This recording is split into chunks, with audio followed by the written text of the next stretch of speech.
Let's get started. Today we're covering writing competitive offers, and as I go through this, because I realize that there's a lot of volatility in the market currently, and in some areas it's more of a buyer's market, where other areas it's more of a seller's market.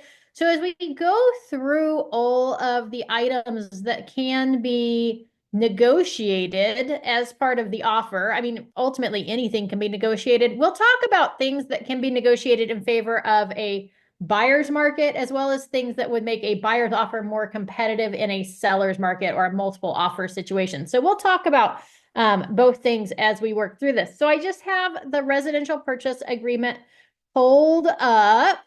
So let's talk about it. Obviously, we're going to everything that can be negotiated is in the grid. So it makes it super simple that way.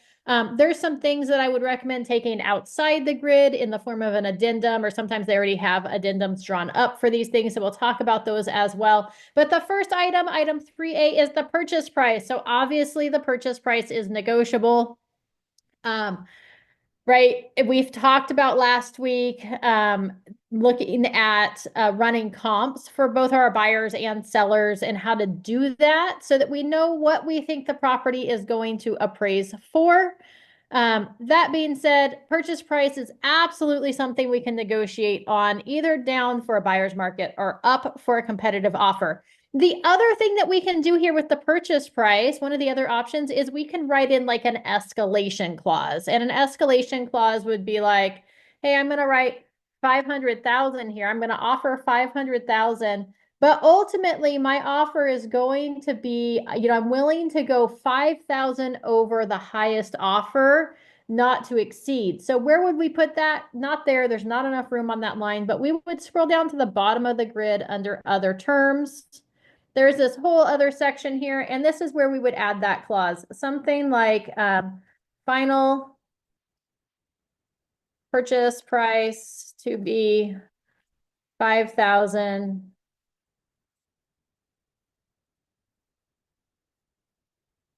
over the highest offer, not to exceed 550,000. So maybe that was their max, right?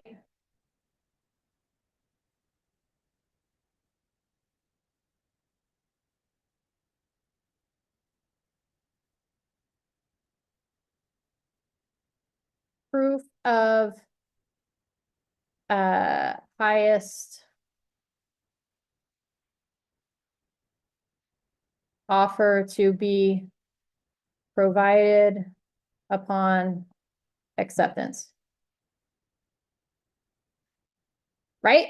So there's lots of ways to write this, but I would recommend that we have a max in there. So when we do an escalation clause, otherwise, they might get a straw buyer in there to offer 600,000 to our 500,000. And we've agreed per our offer that we're willing to go 5,000. So now we've agreed to go $605,000, 100,000 over our original ask price. So make sure that you put a max amount in there. Now, that being said, and then I also like to see the proof of highest offer provided upon acceptance. So I would do that so that there's proof of highest offer, and I would prepare my buyer that there's a solid potential that they're going to come back and counter at this highest offer dollar amount.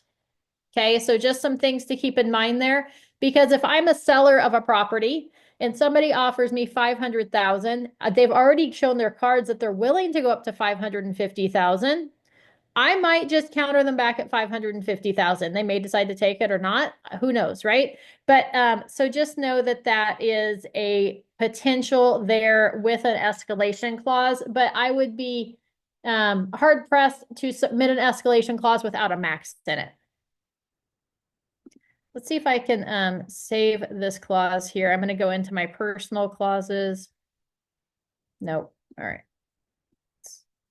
Here, clauses. Hold on. I'm just going to add this in while I've got this open. So when you write something on this, like a clause that you might use on a regular basis, you can come over here to the left-hand toolbar on your Zip Forms editor and go clauses and then create a clause. And then you can enter that in here. We're going to call it escalation clause. Now, in the future, I don't have to remember that one. I can just come over here. So if this was blank, I can hit add clause. I can go to my personal clause library and I can go to escalation clause and hit insert and it'll automatically tweak that in there. I may need to go in there and edit it. So that's how that clauses works, just so you know that you can utilize that. So that's the first thing, purchase price. You can always go in with an escalation clause on that.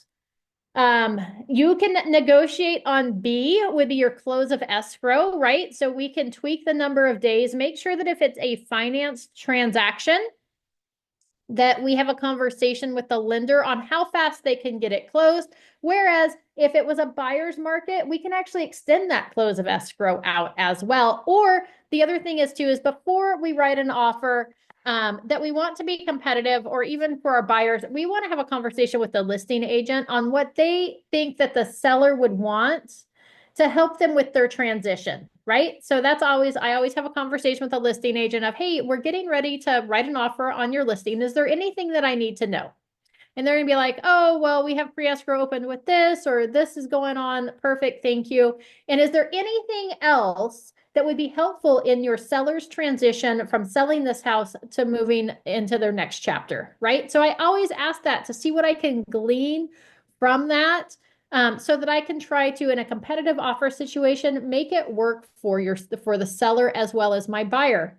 So have a conversation with your lender. How fast can they get it closed?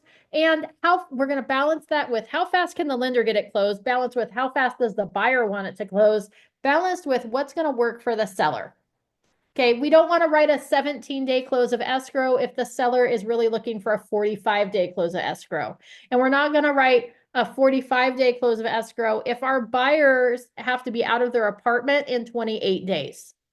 Okay, so we're going to take that all into account when putting together the offer. Ultimately, if it's a competitive offer, we're going in with multiple offers potentially on a property. We really want to write the offer so that it is in the seller's favor, but it has to work for our client. Our client is always primary. That's who we're working for.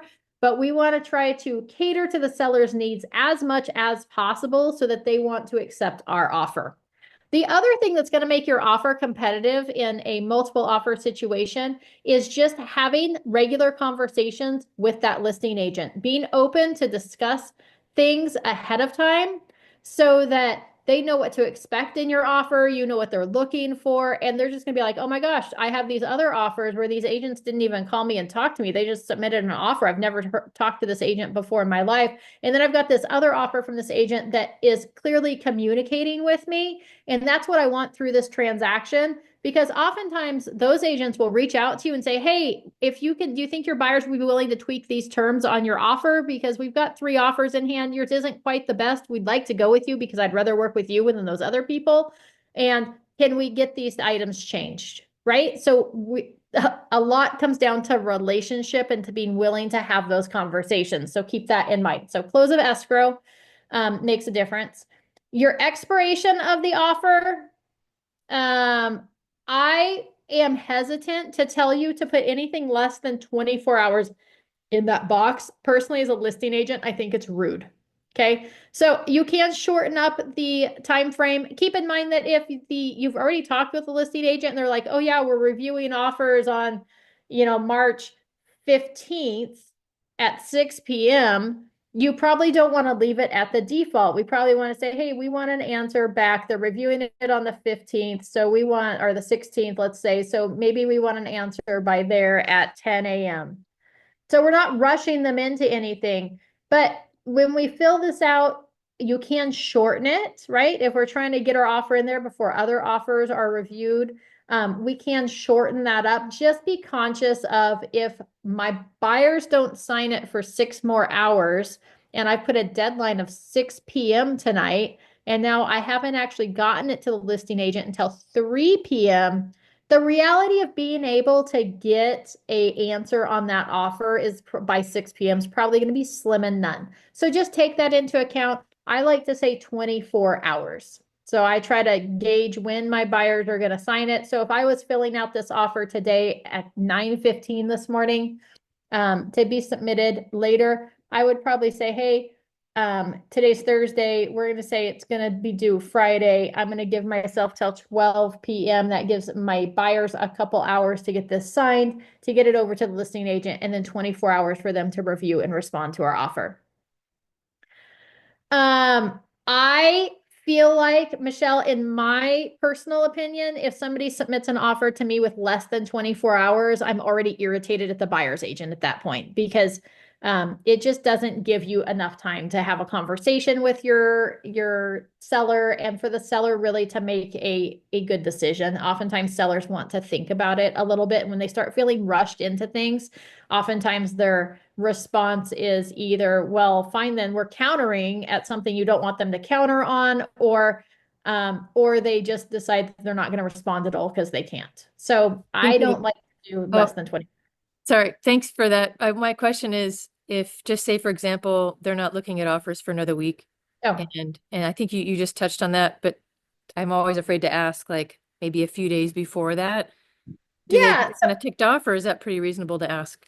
So absolutely. If the seller, if the listing agent says that they're not reviewing offers until the 17th of March, and you're going to try to get them to review ahead of time, just have a conversation with that listing agent ahead of time to see if they would be willing to review a preemptive offer.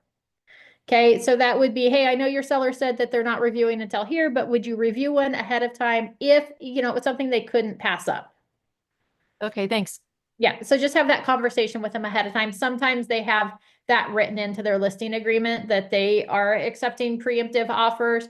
And keep in mind that if you are going to submit a preemptive offer, it probably needs to be something better than like list price with like default contingencies, right? We want to give them an offer that is going to entice them to want to accept it before the deadline. Sorry, everybody's looking at something down the road. I'm trying to see what they're looking at. All right, sorry, distracted. All right, so expiration, right? So we can negotiate on that either way. Your initial deposit amount. What's considered typical in one area might not be typical in another area. The Solano County area loan amount, or sorry, deposit is typically 1%. So on an offer of 500,000, that would be 5,000, right? It's really easy. We just move the decimal over a couple places and you're good to go. Now, you can make your offer more competitive by negotiating up. And if your buyer doesn't have the funds, especially in a buyer's market, you can make it less. You have to have a deposit for the contract to be valid ultimately, because you need to offer consideration. But it could be like $500, right? I've made an offer with as low as like $100 deposit. And that might be a case where your buyer's like, man, yeah, I can right now, like in my bank account, like I can spare $100, but you might be able to do the increased deposit, right? So maybe it's like, oh, I'm waiting for the transfer from my retirement funds, or I can't pay an increased deposit until I'm in the process of selling this car, and that's where my deposit's coming from. So that would be a really good method to use that increased deposit of, hey, upon acceptance, I can give you $100, but within 3 days or within the first week, I can increase that deposit up to that 1%, right? So we can utilize those two items together to increase that deposit to make it more reasonably accepted. Or we could go up, right? So nothing's stopping us from offering a $10,000 deposit or even a $15,000 deposit. Now, keep in mind right here, we're at 2%. Our liquidated damage clause caps us at 3% if we're going to agree to that. Most buyers and sellers agree to that. So if we come in with $20,000, which is a 4% of the purchase price, really it's the same as a $15,000 deposit. Okay, there's no difference there because we've capped it with that liquidated damage clause that the seller can only go after 3%. So if the buyers are in breach of contract, the sellers are going to get either their deposit or 3%, whichever is less. Okay, so if our deposit's less than 3%, it's just the deposit amount. If it's over 3%, it caps it at 3%. So keep that in mind, but we can negotiate based with this to make the offer more appealing. Now, if we have contingencies and stuff in the contract, we can increase that deposit and feel pretty confident that we're not going to breach the contract. I've been doing this, I don't know, 19 years now, 18 years. I have yet to lose a buyer's deposit. Okay, so there's usually ways to get that back. It's hard to lose a buyer's deposit. I have retained two buyer's deposits on the listing side, which is also really hard to do. Okay, so keep that in mind. Now, the deposit is within 3 business days after acceptance by wire transfer or blank. Keep in mind, you could always shorten this and say, hey, within 1 day of acceptance, my buyers are going to get their deposit into escrow, right? Back in the day when we first started doing this, before there was like a lot of electronic stuff going on, I know that sounds weird to say, but we weren't wiring funds to escrow and stuff. We actually used to like, the buyers would write a check, and we would actually hold their checks in our hands until their offer was accepted. So sometimes we'd be holding a check for like X number of dollars for months until we got an offer accepted or found the right house. We don't handle our buyers' money anymore. Thank goodness. It made it really easy when we had their checks. Usually what we do is we'd get an accepted offer. Then we go back to them, they'd rewrite the check with a fresh one to this specific title company. And then we would take that check over to the title company. Did we log that in our trust accounts like we were supposed to? Probably not as often as we should have.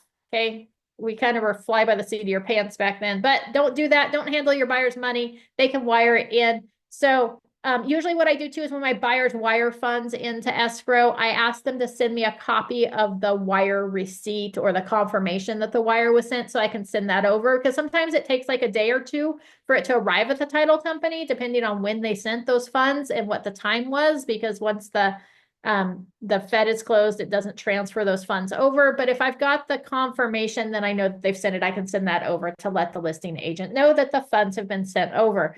So know that we can negotiate on this initial deposit amount. Less for in a buyer's market, more in a seller's market.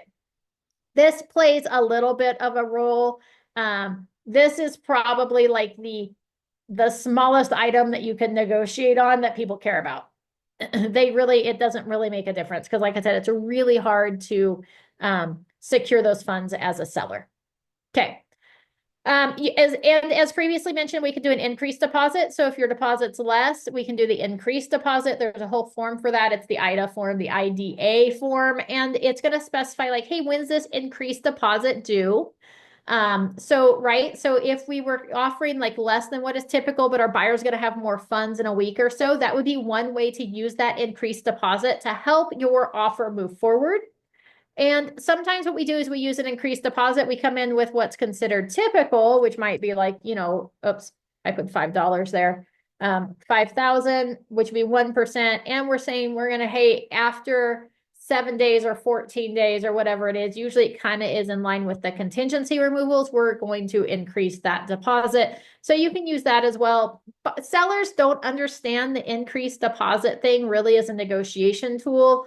They see the initial deposit. That's really what they care the most about. But again, in that case where your buyer's short on funds right now in their account, they can't spare a whole 1% because they're waiting for funds to come in, or they have to get gift funds from a relative, or whatever that might be. Using that increased deposit to make your offer more appealing of, hey, within the first 5 days, we can increase it. But right now we just have, $100 or $500. That would be a great way to utilize that increased deposit where it's really going to make a difference. Any questions so far on items A through D?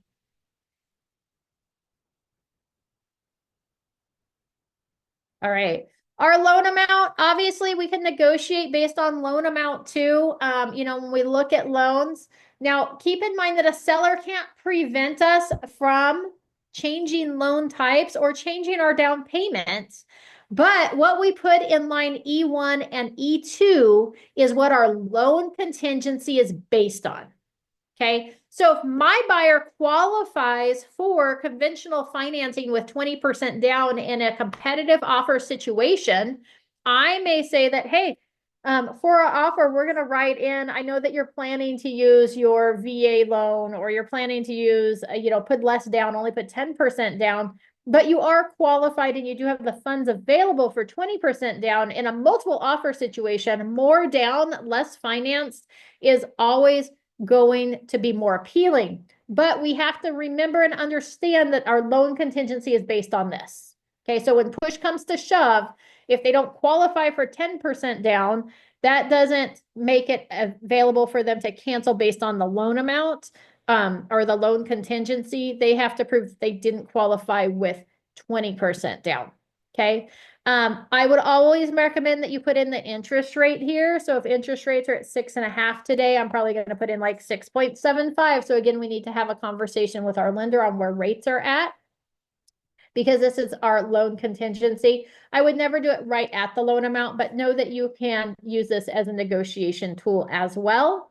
And then make sure that you check what kind of financing you're utilizing. And again, if your buyer might qualify for multiple types of financing, maybe they're going for FHA, but they can qualify for conventional, it may be best to put the conventional on your offer, knowing that that's what your loan contingency is based off of, to make your offer more appealing to a seller who doesn't want to deal with like an FHA or a VA buyer. Just some thoughts there. Okay.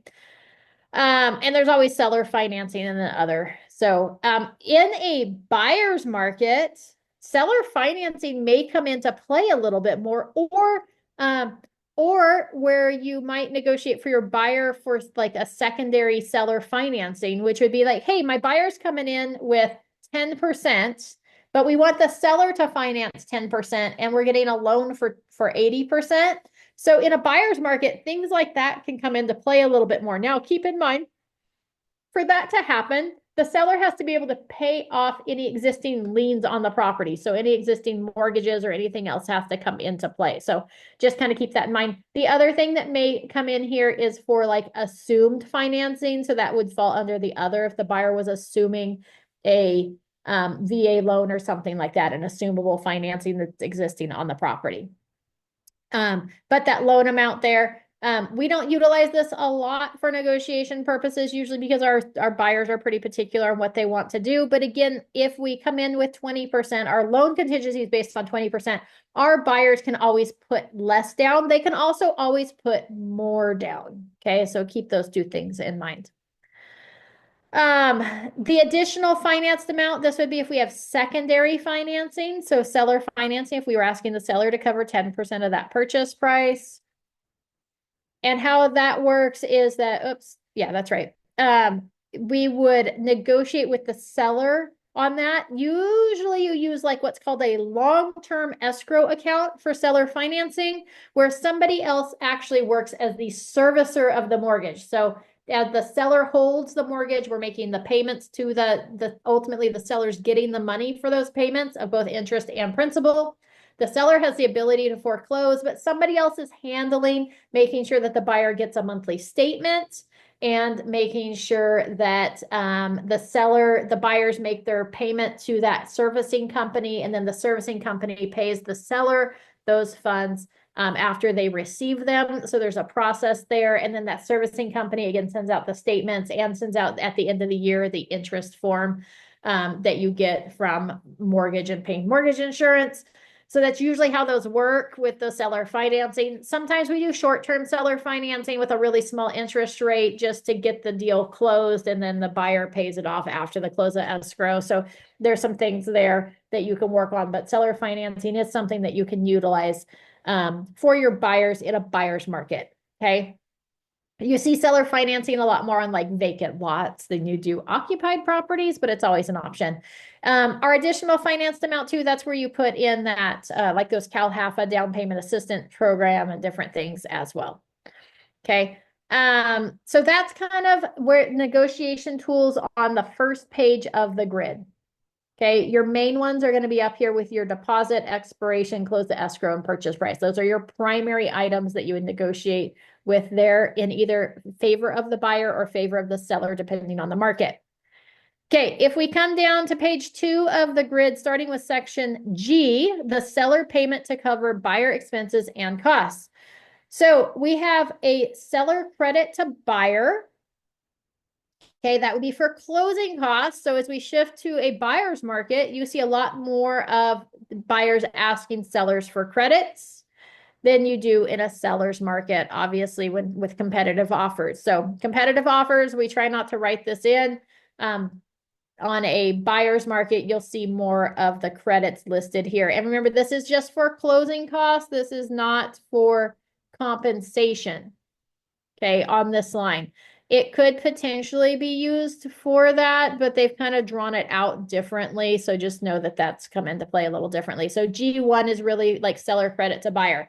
And where would this come in? Like in a buyer situation, it could be closing costs, or it could be that, hey, the carpets are destroyed, or maybe the roof is close to being needing to be replaced.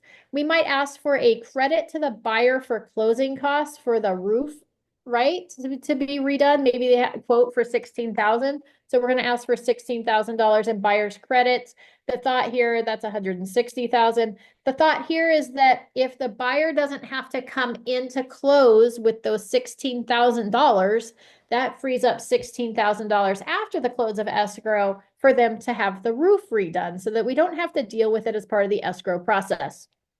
Now, keep in mind, when we start talking about credits to buyers, we need to verify with our lender what the max amount of the credit the buyer can receive is, because it's usually just the total amount of what their closing costs are actually going to be. Okay, if their closing costs are only $15,000 and we've got a $16,000 credit, we can look for ways to utilize the rest of that credit. But if we don't utilize it, it goes back to the seller. Okay, so if our closing costs total out at 15, we've got a $16,000 credit. If the sellers get $1,000 back, so it doesn't work in our favor. You've got additional seller credit terms. Again, this does not include buyer broker compensation on this line. So if there's terms associated with this, and we would never want to put here, it's for replacement of the roof or for new carpet, because that's going to red flag our lender. And our lender is now going to want those items done prior to the close of escrow, or to do an escrow holdback. It's going to get really messy really quick. Okay. So, but additional seller credit terms would be in here. Okay. So just note that can come into play as well, potentially more in a buyer's market than a seller's market. Okay. Seller's payment to buyer's broker. Obviously, this is negotiable, and this is a huge contractual negotiation. We've seen that most sellers are still offering compensation to the buyer's broker, are offering to take care of the buyer's obligation to pay their brokerage, right? But this is absolutely part of the negotiation. You know, you could negotiate less here. You could ask the seller not to cover any of it.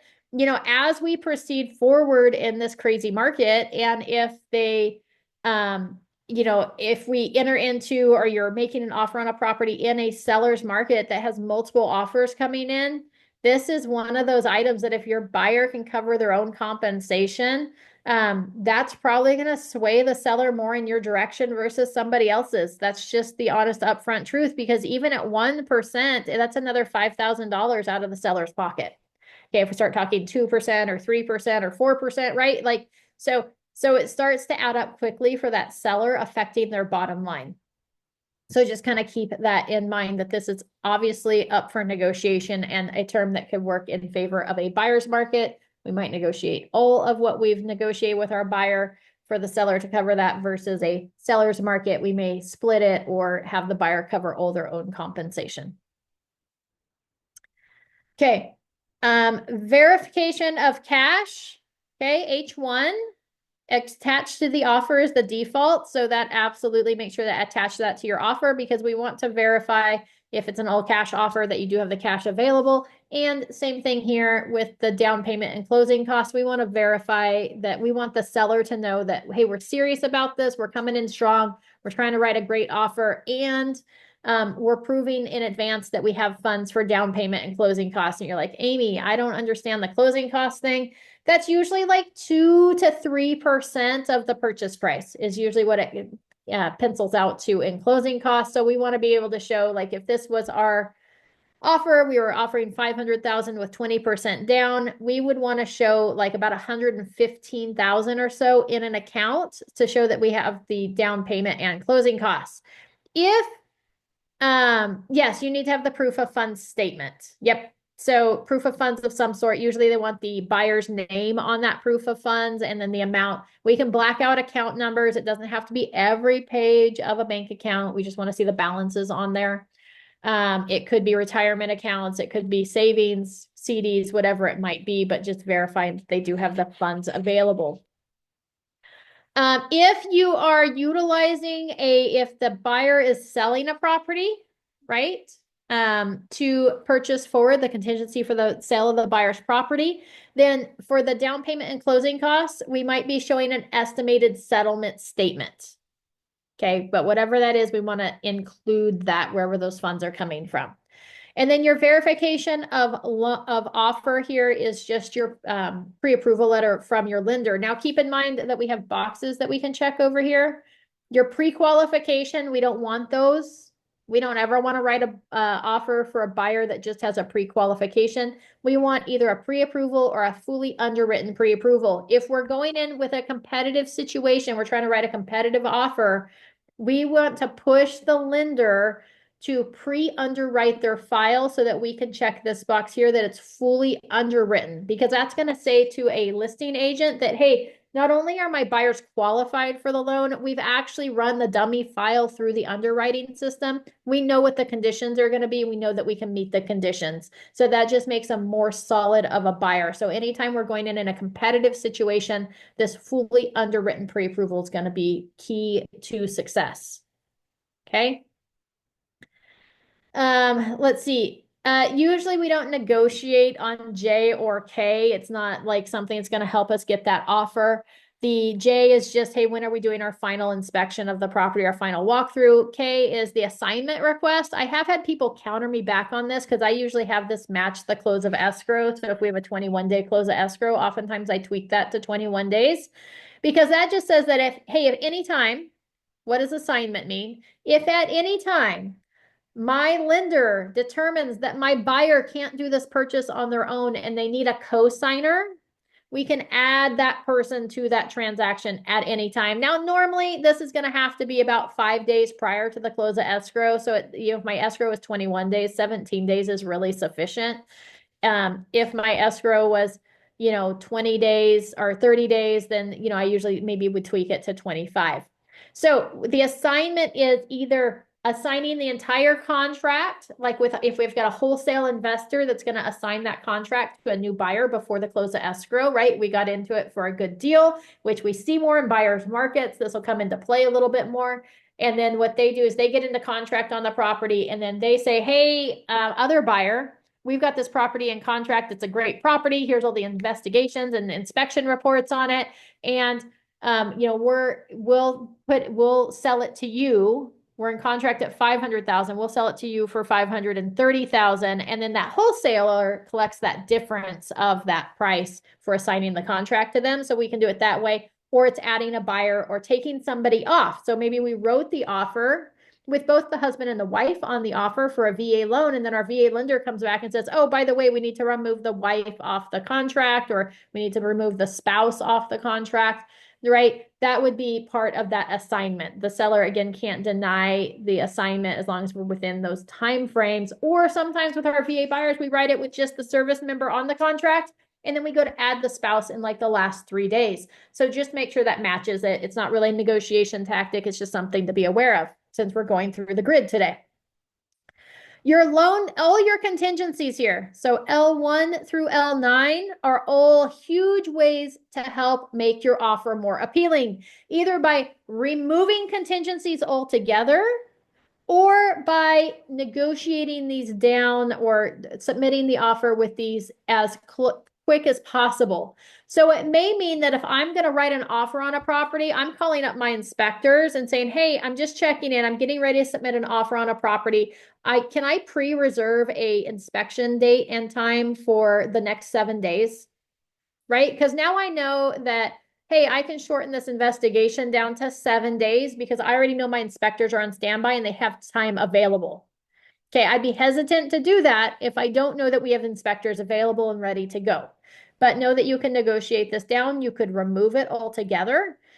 Keep in mind that it's always our recommendation that they do not remove contingencies completely. So how does that work? If I've got a fully underwritten loan approval, I might say, hey, buyer, some buyers in this market, to make their offers more competitive, are removing their loan contingency upon acceptance because you're pretty confident you're like, you know you can get approved for the loan, so we don't necessarily need that loan contingency in place. So that might make your offer more competitive.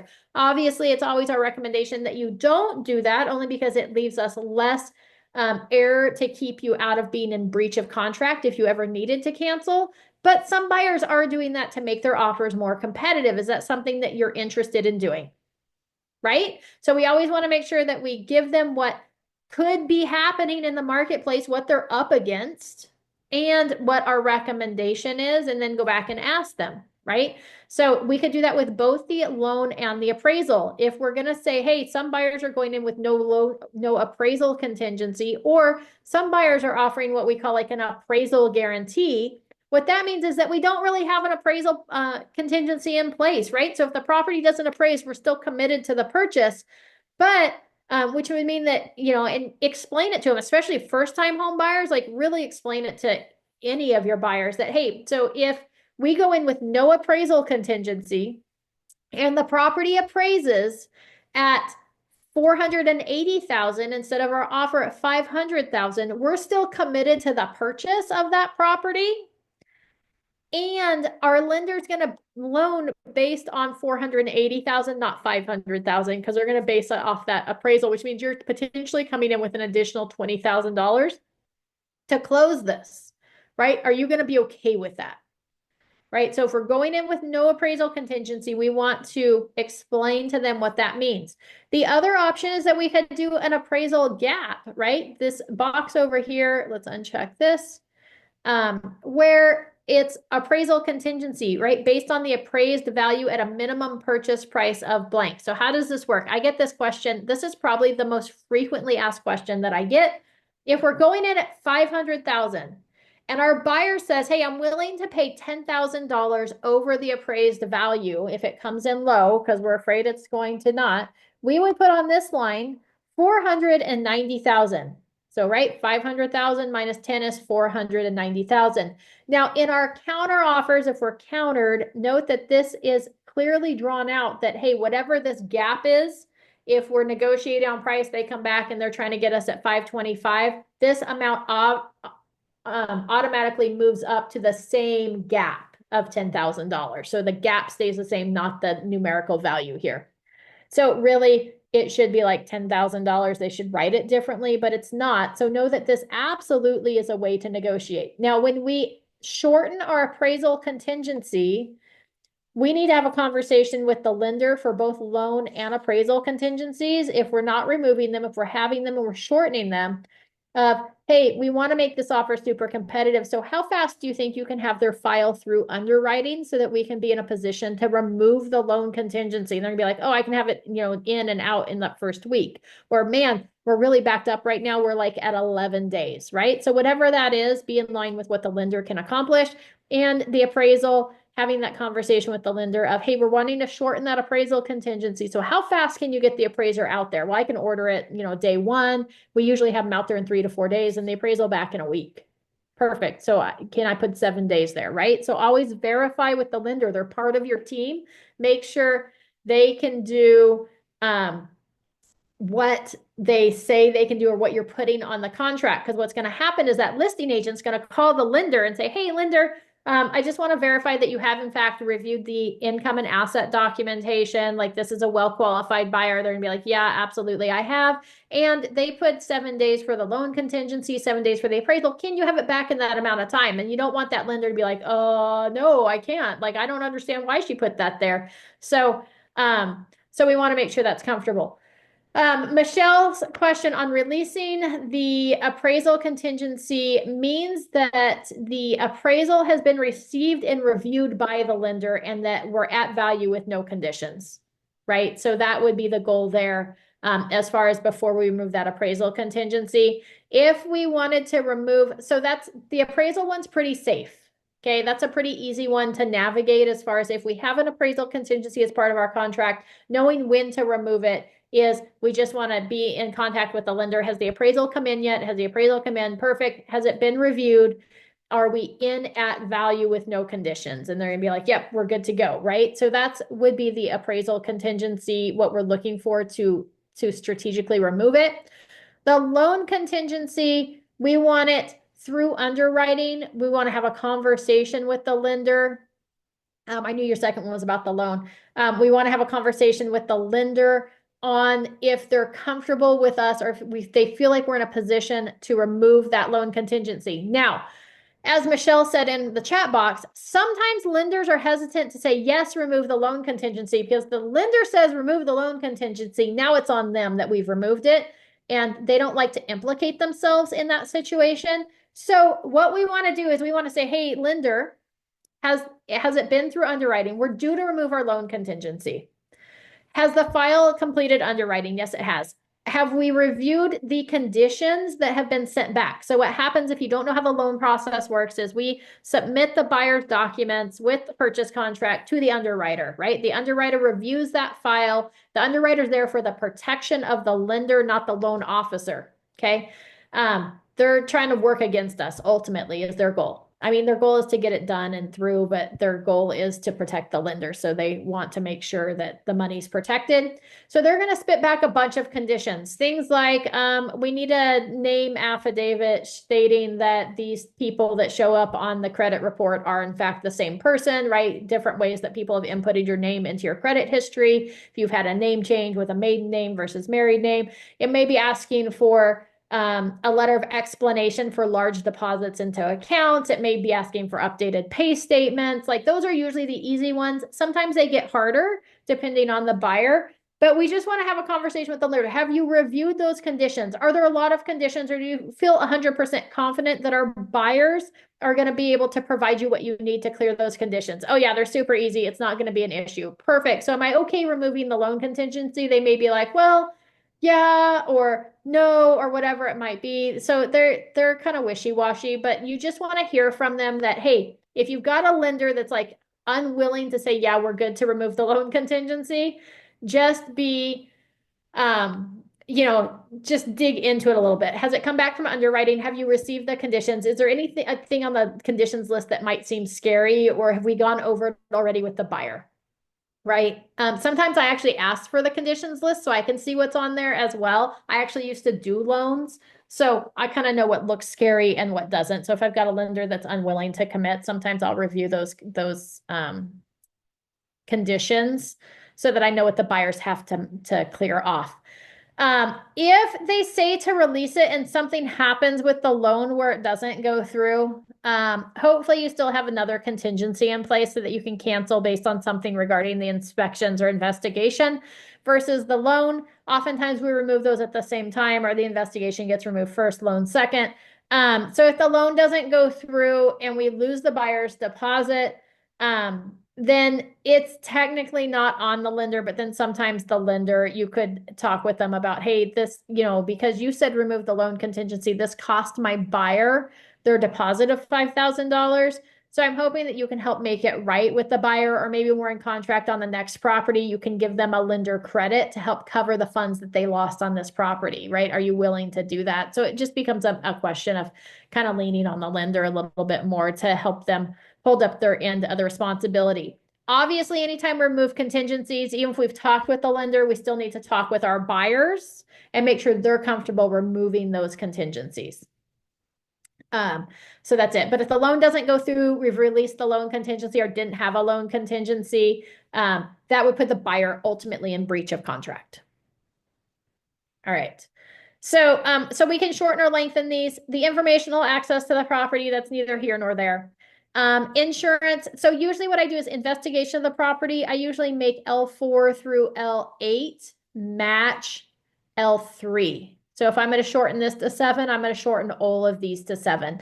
And remember, so seller's market, we want to make our contingencies as short and quick as possible, because ultimately the seller, if they're going multiple offers, they don't want to wait 3 weeks to have our buyer cancel on them. They want to know, like in week 1, if this buyer's not going to fulfill their obligation, right? So we want to shorten these as tight as possible.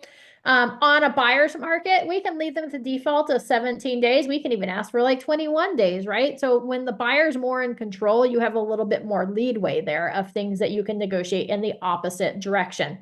But again, usually my L3 through L8 usually match.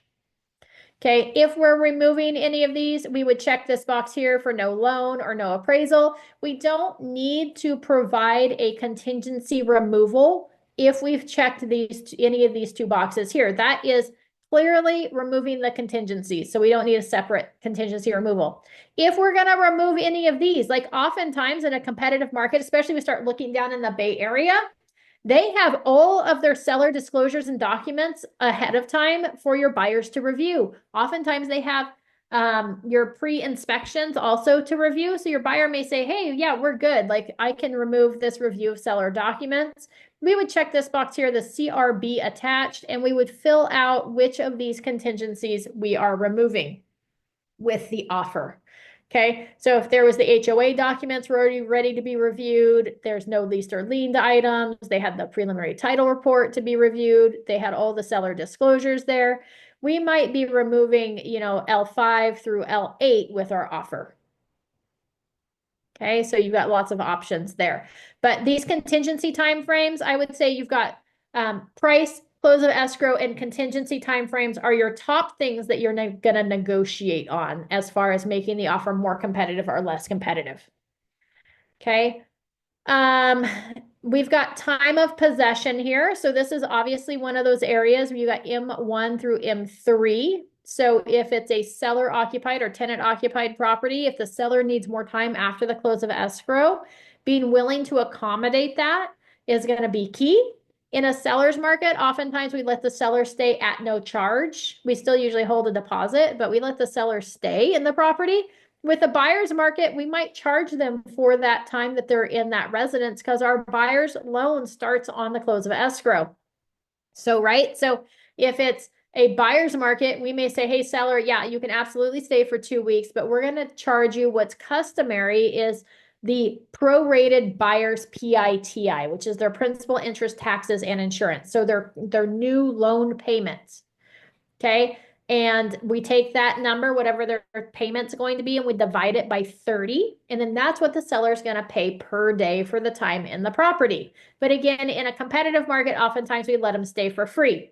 Now, on that note, to talk with your buyers about that, just so you know, your buyers, if we are, it's March. It's March 13th date. If we're closing escrow today and our sellers are going to stay in the property until the 31st of March, know that your buyers aren't going to have a payment on April 1st. So when we close escrow on March 13th, your buyers are going to pay the interest from March 13th to March 31st as part of their closing costs. That's what that prorated interest amount is, or the per diem interest that they get charged on their closing statement is for the current month where you're closing. Then what happens is starting April 1st, the lender starts accruing more interest on this loan. And from April 1st until April 30th, it accrues the interest for their May 1st payments. So your buyers aren't going to, if they let the seller stay in the property through the end of March, they're not going to have a payment due on March 1st. Their first payment's going to be on April 1st. Their first payment's going to be May 1st. Okay, so I like to explain that to buyers when we start talking about the seller remaining in possession, so that the buyers know that they're not like paying rent on a property at the same time. They're not going to have rent due and mortgage due at the same time, which may come into play when you decide how long, if any, the seller gets to stay for free. We might say, hey, the seller can stay until March 30th free, but then starting on April 1st, they're going to start paying that per diem amount so that my buyer's mortgage is taken care of starting on that next month, right? So that may all come into play when we start negotiating, but allowing the seller to remain in the property if they need that time and remaining in that property at no cost if it's a short period of time may be reasonable. Now, we're starting to see too where we've got more and more sellers that have properties that they have to sell, and they're purchasing new construction, which means they may need to stay in the property for a couple of months. So know that it's covered under the 30 plus more days, and you have to do the RLAS. They actually become landlords. It's a little bit more official. Just make sure you pay attention when you're filling that out, because it is a little more, I don't know, it's a little bit more responsibility, I feel like, than a regular SIP for 29 or less days. Okay. And then if it's going to be tenant occupied, allowing tenants to remain in the property versus tenants not in the property is going to come into play as well as far as negotiation. Any questions so far on this? Okay. Oh, I didn't talk about the sale of the buyer's property. If you've got a buyer that has to sell a property, okay, if we check this box, then it becomes contingent on the sale of the buyer's property. There's a whole COP form that you fill out. It talks about if the property's on the market already or when it's going to go on the market, who's listing the property. It asks for a time frame of days that for the buyer to get that property into contract. And then towards the bottom of that form, there's a couple of pieces that you can negotiate on. The last item on there is talking about when the good faith deposit is due. It defaults to its due immediately. So we get the accepted offer. My buyer has 20 days to get their property in contract. The deposit's still due right now, right? So this might be a time where it comes into play with an increased deposit upon, acceptance of offer for the buyer's property is when we might do the increased deposit, right? So that might help your cause. But that's the one. I usually recommend that that deposit does go into escrow immediately. I think that's one of the key features. However, if it's a buyer's market, you could delay on that. The other item right above that one on that COP form is when do all the time frames start? Okay, and that's everything but the good faith deposit. When does that start? So that includes, when does the close of escrow start? When do all my inspection and investigation contingencies start? So in a competitive market, if I've got a buyer that's got to sell a property, number one, I want it on the market already. Ideally, I want it in contract already. And it can be that COP can be both in contract and close of escrow, or it could be one or the other. So just know that it defaults to both close of escrow and getting into contract, so it's two contingencies in there. But in a competitive market, we might want to start our investigations of this property immediately. So sometimes what I do is on the additional terms on that COP is I say everything but close of escrow to begin immediately, which means the review of the seller documents, my investigation of that property, all of those items start immediately to show that my buyer is serious about purchasing this property. We're confident we can get their other property in contract. We're willing to spend the money in investigations, inspections, and stuff on this property now before we are ever in the contract. So just know that that is a negotiation tool. Just because those things are all lumped together doesn't mean that we have to take those all together. We can separate them out and do it under the additional terms or an addendum to the COP form. Oftentimes for my COP form, I do an addendum, especially in a competitive market, outlining where the property is located that the buyer is selling, what their list price is, if they have a plan for price adjustments, why we think it's going to sell, what the features are of that property. And then you can outline like when everything starts. Now, because of that COP, this is another question I get all the time. The COP, that second object, if we say that the time frames in the contract don't start until the buyer delivers proof of evidence of escrow, then just know that your close of escrow on this one doesn't start until we deliver that, and then that time frame starts ticking for the close of escrow. If we check the box on that paragraph that talks about time frames saying they start immediately, then we need to accommodate that in our close of escrow. So if we're thinking, hey, we can get their house closed, like average properties are closing once they're in contract where their property is for sale in 21 days. We've asked for 20 days to get it into contract. We might say, hey, it's a 45-day close of escrow because everything's starting immediately. And this allows us time to get it in the contract and to get it closed. So just something to keep in mind there. Otherwise, if we leave it set to what is the default on that COP form, we could leave 21 here, and then we just are expected to close within 21 days after acceptance. Now, keep in mind too that on that COP form, there's also a line item that says that, hey, once we enter into escrow of the property, when I deliver escrow evidence, the buyer has the right to extend the close of escrow by up to blank days. If we're thinking that the buyer might submit a 30-day close of escrow, we might say, hey, we may want, that that we can delay the close of escrow up to 14 days or something on there. So we can adjust the close of escrow dates to coincide with one another. So just something to keep in mind. All right. So that was the sale of the buyer's property can be negotiated. Again, either way, we can make it more competitive if it's a seller's market or less competitive if it's a buyer's market. We talked about possession already. These items down here, not really negotiation, although, you know, they could be. You've got seller delivery of documents. How quick do you want to receive those? The escrow holder provisions, when they order the HOA documents, installing those smoke detectors and water heater bracing, and evidence of authority. So we can negotiate on those, but those really aren't going to help your offer one way or the other. Okay. Keep in mind that if I've got a 7-day delivery to review the seller's documents, and I leave this at the default of 7 days, if the sellers take all 7 days to get me those documents, assuming that they send them over electronically, I've got 5 more days to review the documents, even if it exceeds my contingency. So, you know, on a competitive offer, I'm probably not going to change any of these timeframes because I don't want the seller to feel rushed. I may leave this one changed so that if I'm trying to get that appraisal in quickly, I want that smoke alarm and water heater and carbon monoxide detectors done ASAP so that it's done when my appraiser arrives. So I might leave that one changed, but the other time I go back to default just so the seller, I don't want them to feel rushed. I want them to feel like we're trying to accommodate whatever their needs are.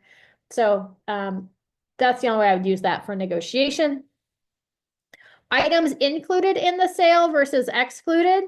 The only thing that I would negotiate on here, if it's a seller's market, right, more competitive, is like if the seller's got a lot of junk, being willing to accept any of the junk that they want to leave behind might help your offer get accepted. On most normal transactions, it's not really going to make a difference there, and we wouldn't want to ask for a bunch of things that they didn't want to include in a competitive offer. So we want to know what goes with the property and what stays. So when I have that conversation with the listing agent, I may look through here and be like, what did this house have? Hey, the refrigerator, were they wanting to leave it or are they planning to take it with them? How about the washer and dryer? Did they want to leave it or did they want to bring it with them?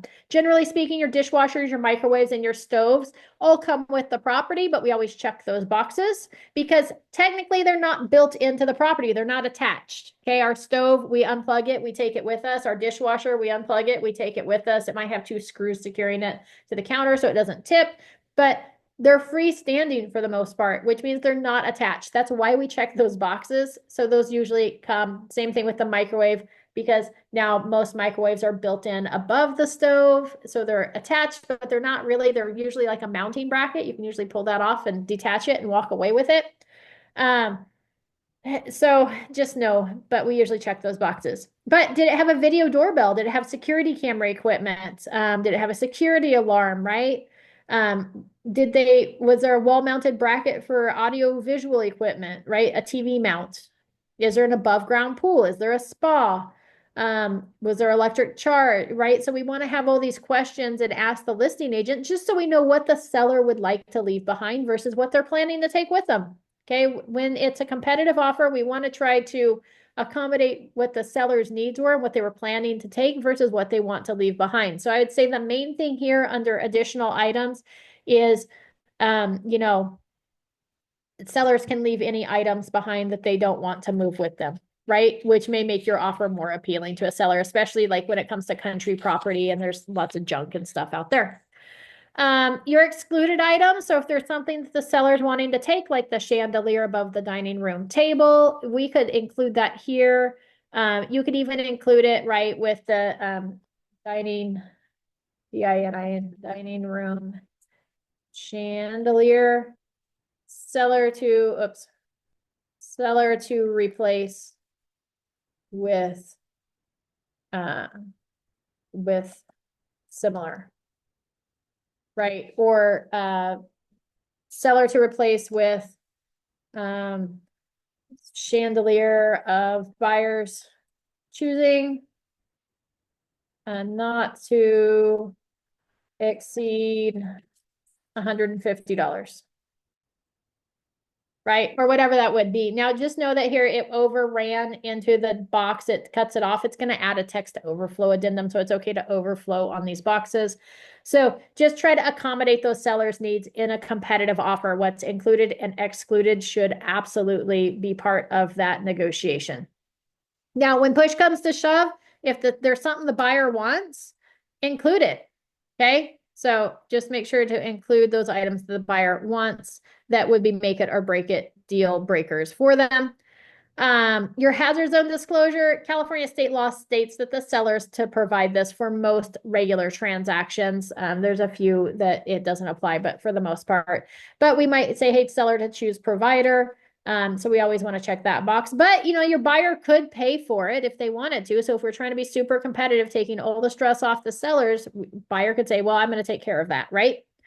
Here's your optional wildfire disclosure report. You've got optional reports here. So just know that whatever we put in here for the reports, the lender's going to want to see. So if we're checking a box and putting in like septic or well, the lender's going to want to see those reports. So sometimes it's better just to leave them off.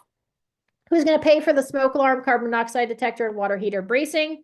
Might be a good idea to take note of that. Like you may have a property showing checklist when you go show properties of things that you're looking for and paying attention for. Were there carbon monoxide detectors where they belong? Is there a smoke detector in each room? Do we know those things are done versus not? Or is that something the seller's going to have to take care of? And who's going to pay for that? So, right, competitive might be, hey, buyer's willing to pay the cost for that or share the cost, right? Versus we may ask the seller to. It's deemed fairly typical that the seller pays for the natural hazard zone disclosure and the seller pays for the installation of carbon monoxide smoke detectors and the double strapping of the water heater. So that's considered fairly normal. Most sellers don't balk at that at all.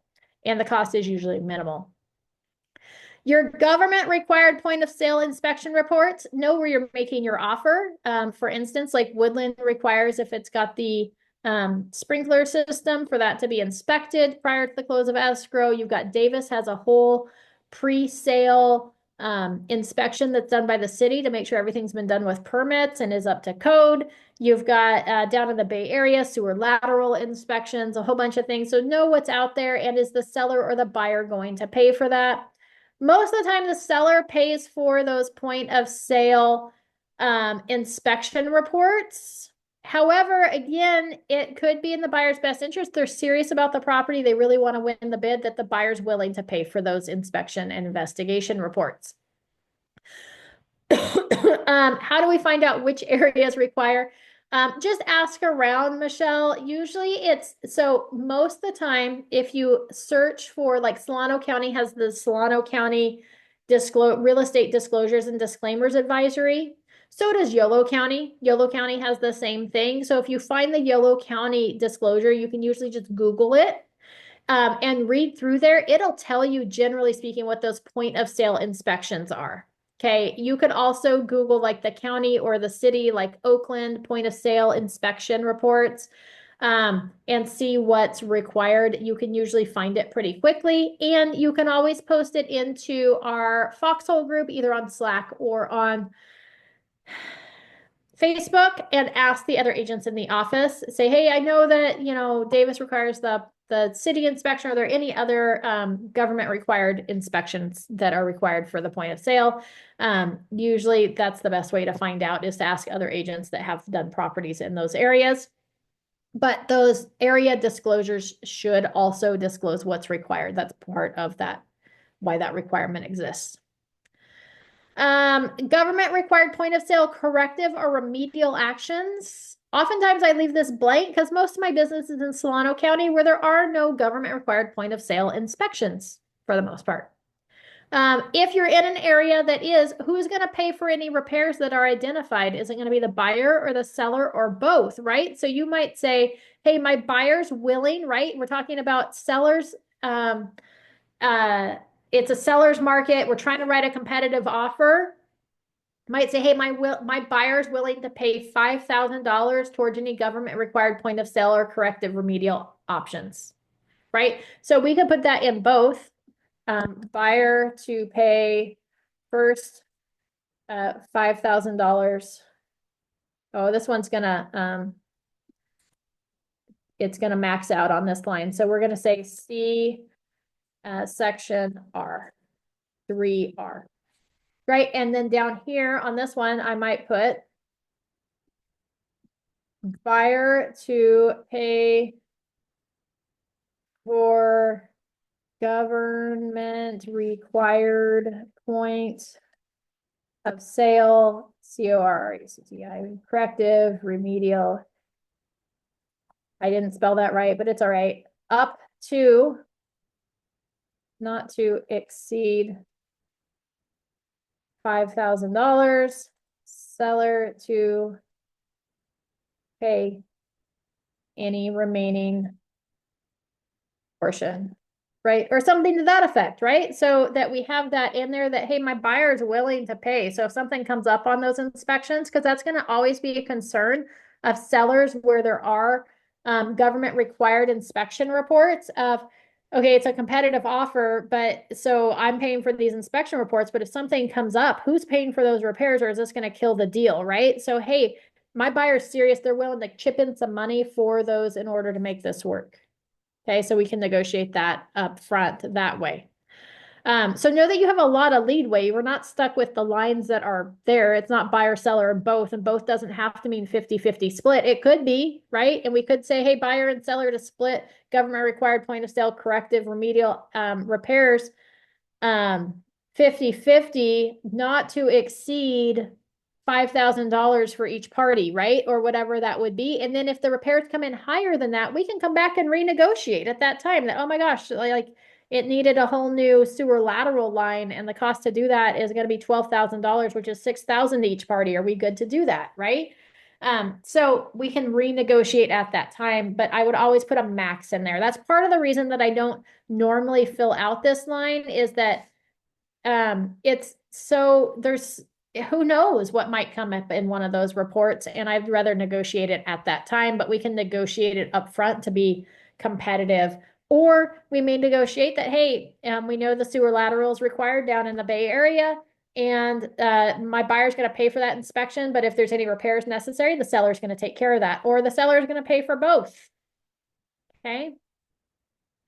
So you've got all those options there. Now I could check this box for seller and protect the seller as well and say, you know, seller to pay for government required point of sale corrective or remedial actions not to exceed $10,000. Right? So I could cap it for the seller too to make my offer more competitive. Maybe my buyer's not going to chip in, but I'm going to cap it for the seller of, hey, not to exceed 5,000 so that we know that there's a cap on that. And if it comes back higher than that, we can renegotiate or the seller buyer can cancel. Okay.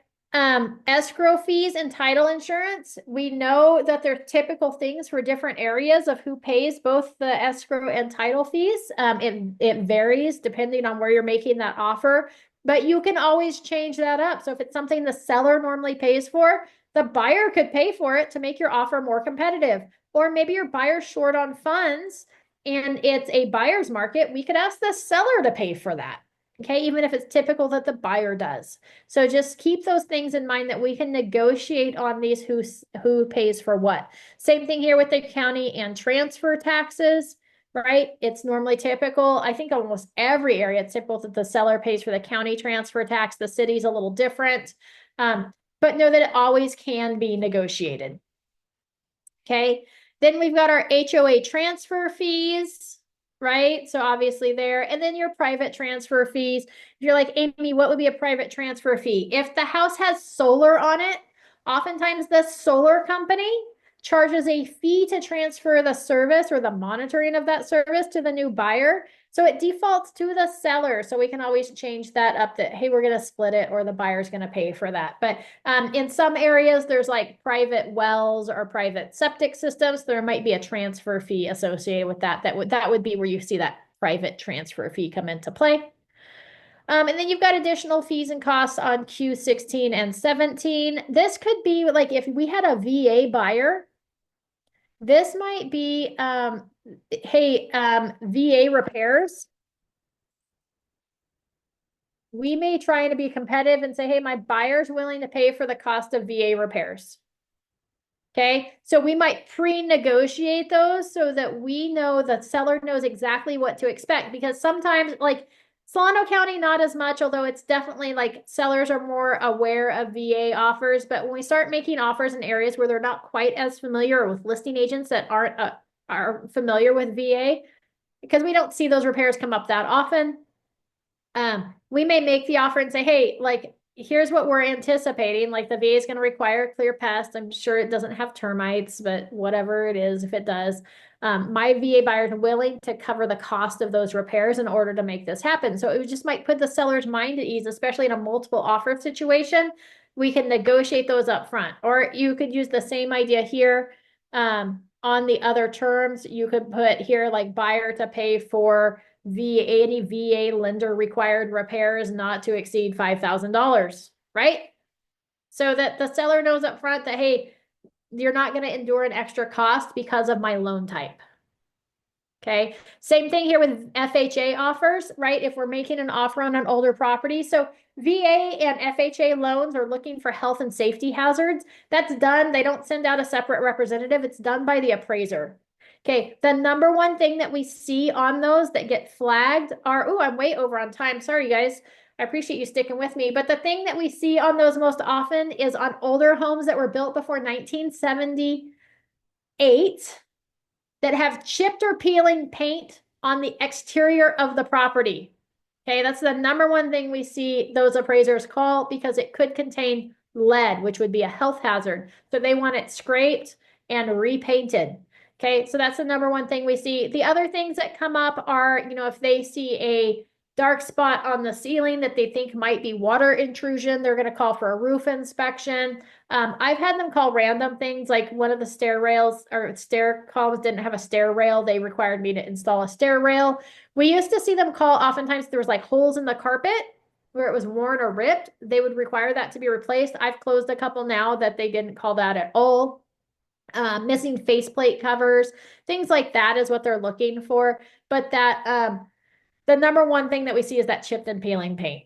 And then VA also is going to require a Form 33 from the pest inspector for the most part, where it's just going to verify that there's no active infestation of bugs of any sort, termites or wood destroying beetles or anything like that. So that's where those repairs are going to come into play. So those are your main negotiation items, either, in a competitive market situation where it's a seller's market and we're trying to be competitive in multiple offers, or if we're a buyer's market, right? Just the opposite. We have more room to negotiate on some of these things. We can ask the seller to pay for more things or to cover more things than we would in a competitive market. So did everybody find this helpful?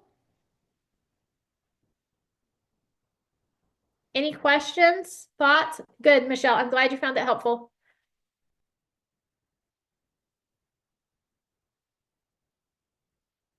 All right, fabulous. Thank you for sticking with me. I'm sorry I took up an additional 15 minutes of your time today. I will be back on Monday. Our topic for Monday is that we are going to, Michelle's really just like writing the curriculum for the month of March, but it's all been good. So on Monday, we're going to cover reviewing documents, disclosures, and reports on buyer transactions, right? What do you need to know? So we're going to talk about, like, what are we looking for on the preliminary title report? What are we looking for on the seller disclosures? What should we point out? What shouldn't we point out? How do we review those inspection reports? So we'll be talking about all that on Monday. Thursday is a travel day for me again, so there will be no training on Thursday. And then I'm going to work to get the last couple trainings out for the remainder of the month this week, so you know what's coming up. And I'm hoping to be in contact with the risk management guy through Lisa Visa, Fidelity Home Warranty. He was fabulous. He's the one that did that Avid training for us. Gosh, it was a couple quarters ago now, but I'd like to get him in maybe on even like a quarterly basis so that we can just be up to date on keeping ourselves safe and staying out of court. So know that I'm trying to work with that. I was hoping to have some Barry's trainings coming up, but they're overwhelmed with the transition to the new System 11 or whatever it is. Know that there's webinars for that. So they're doing a lot of webinars. So if you want to get comfortable with the new Barry's, and then we'll be doing some trainings on that coming up as well. So just know that that's coming. You can tune into those webinars as well. So anyways, there you go. Have a fabulous day, and I will see you guys all on Monday.